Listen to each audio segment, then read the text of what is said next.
장경태 의원님 무려 10분간 질문할 쓰고 마감하겠습니다. 권한을 가졌습니다. 10분 주세요. 네, 후보자님, 군대는 사조직을 보유해서는 안 되겠죠? 네, 군대에서는 뭐 하나회 과거에 해서 뭐 이 군대에서 쿠데타 이렇게도 했습니다. 쿠데타는 불법이죠?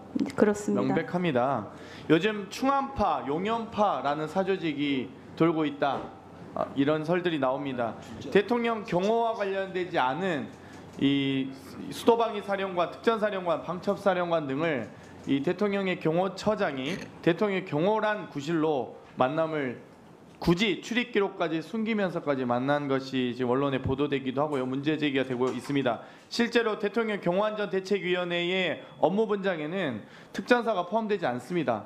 그럼에도 불구하고 경호처장이 이와 같은 일을 했고요. 실제 경호 이 계엄령 발동 결재 라인인 방척사령관과 수방사 사령관은 경호처장과 현 국방부 장관과 특수관계이기 때문에 저희가 이런 문제 제기를 해왔다는 점 다시 한번 말씀드립니다. 그래서 이 상권 분립 중에 만약 입법부가 이렇게 계엄령에 의해서 좌지우지 된다면 결국 막을 수 있는 건 법원 아니겠습니까? 사법부 아닙니까? 사법부가 인권의 최후 보루라는 평가는 그렇습니다. 동의합니다. 계엄령 선포 시 해제 절차는 어떻게 됩니까? 국회의원 제적 과반수 결의라고 지금. 그래서 놀랍게도 박근혜 정권이 몰락한 지 얼마 되지도 않았는데 박근혜 정권 당시 계엄령 문건을 보면 국회의원 과반의 의결로 계엄령을 해제하지 못하게 하기 위해서 국회의원을 강제 구금, 강제 연행 등을 해야 한다는 계획서가 있습니다. 그러면 이제 만약에 계엄령 선포돼서 국회의원들 다 잡혀가면 그러면 어떻게 합니까? 우리나라 망하는 겁니까?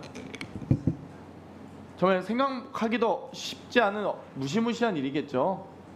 네, 여기까지만 말씀드리고요. 후보자께서는 뭐 거기에 대해서 답변 안 하셔도 될 것 같습니다. 그래서 어찌됐건 국회는 정당한 대통령의 권력에 대한 견제와 균형을 맞춰야 되기 위해서 노력하고 있습니다. 당연히 정치적 쟁점을 두고 국회에서는 정쟁을 할 수밖에 없죠. 또 입법부가 국민의 다수의 선택을 받아서 대통령의 권한을 어찌됐건 제한하는 방식으로 혹은 과다하게 사용하지 않는 방식으로 노력해야 되지 않겠습니까? 그렇습니다. 그렇게 해서 노력하고 있는데 저희가 여러 가지 입법을 하는 중에서도 가장 중요한 건 저희가 이 최혜병 특검법과 관련돼서 대통령실에서 800-7070이라는 번호가 대통령 경호처에서 관리하고 있는 정말 이 소수의 외압이 행사했을 당시만 통화가 이루어진 것으로 보이는 이 전화에 대해서 저희가 실체를 조사하고자 여러 차례 노력했습니다. 자료 요구되고 하지만 대통령실은 묵묵부답이고요.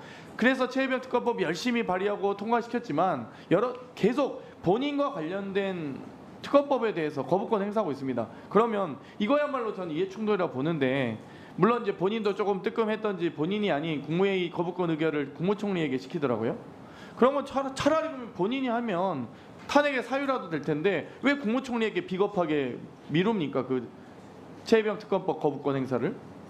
그렇기 때문에 이 특검 법안에 대한 거부권 행사, 물론 거부권 자체는 대통령의 고유 권한입니다만 대통령 본인과 관련 있는 거부권 행사에 대해서 바람직하다고 볼 수 있습니까?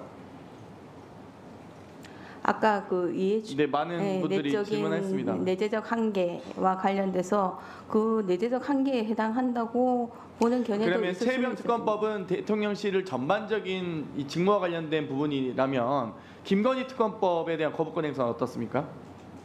그거는 정말 가족이잖아요. 가족에 대한 거부권 행사를 할 수 있습니까?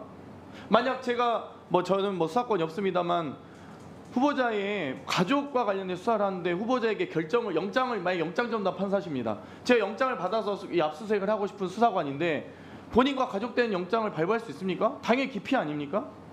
그렇죠. 그건 상식적으로 기피겠죠. 영장 만약 판사를 하시라면.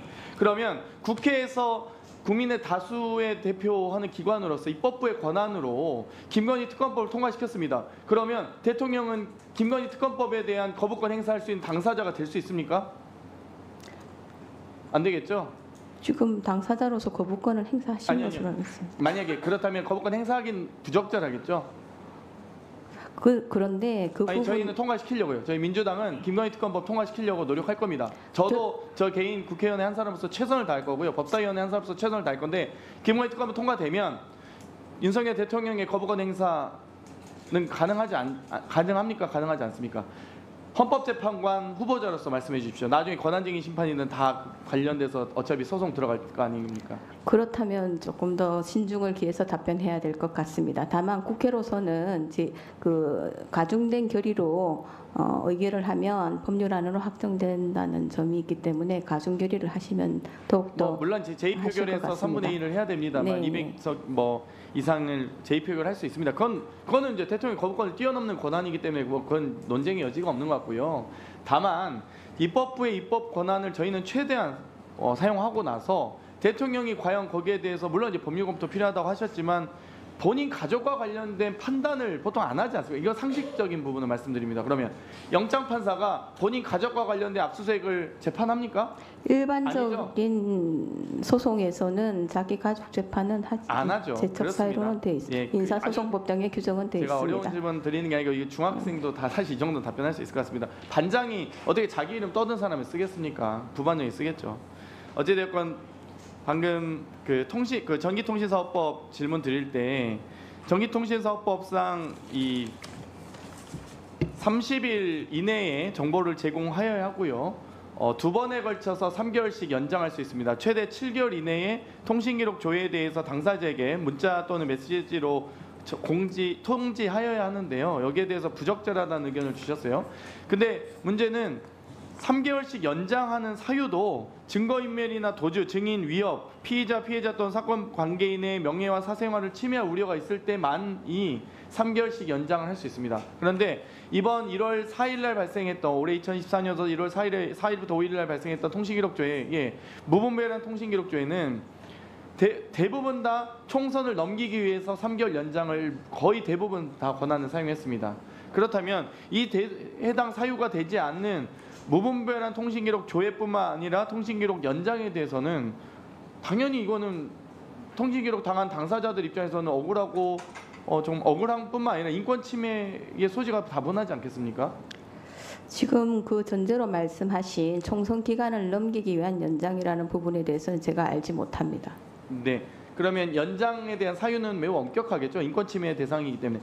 수사기관이 무분별하게 통신기록을 주민번호도 주소도 다 조회할 수 있는데 그거를 아무렇게나 할 수 있다고 하면은 그거는 저는 되게 기분 나쁘거든요. 저는 많이 통신기록죄 당하고 있습니다 이미. 네. 저 피해자입니다. 저도 하도 많이 해서 지금 정기적으로 해보고 있습니다. 하도 궁금해서.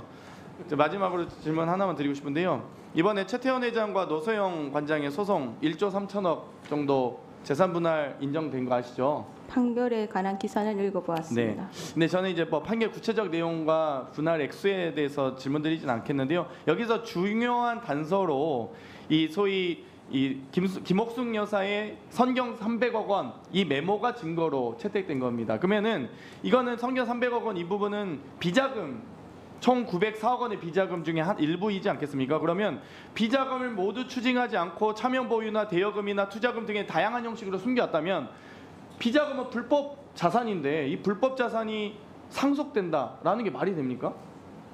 원래 불법적 자산에 대해서 당연히 국가가 귀속하거나 추징해야 되지 않나요? 그냥 피고인으로부터 추징할 수 있는 자산은 추징하는 게 맞다고 생각합니다. 예, 엄연히 뭐 얼마를 분할하든 저는 그건 관심이 없는데 어찌됐건 불법적 자금에 의해서 자산이 형성됐고 그 종잣돈으로 법원이 인정했다면 그 종잣돈에 준하는 비자금에 의해서 형성된 자산은 국고로 환수돼야 되는 거 아니겠습니까? 추징 관련된 그 법률 규정이 있을 것으로 생각합니다. 그 요건에 맞춰서 추징을 할 수는 있을 지금 것인데 국세기본법상 상속세 증여세를 부과할 수 있는 기간은 10년인데요. 그럼에도 불구하고 조세 포탈 세액이 5억 이상이면 국세청에 고발 없이도 검찰이 또 기소도 할 수 있고 수사할 수 있게 되어 있습니다. 현행법상. 그러면 최소 이 포탈 세액은 5억 이상 아니겠습니까?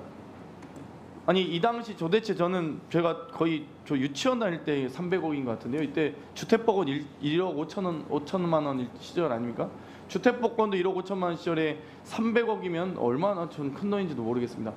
어찌됐건 이런 이 비자금에 대한 수사, 기소 수사 필요하다고 보시죠?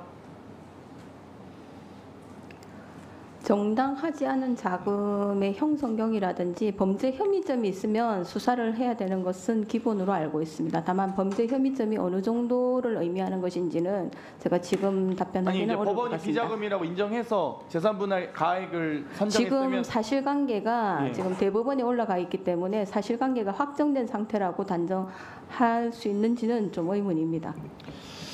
네, 장경태 의원님 원하지 않는 시간을 선물 받아서 다 채우시느라고 고생 많으셨습니다.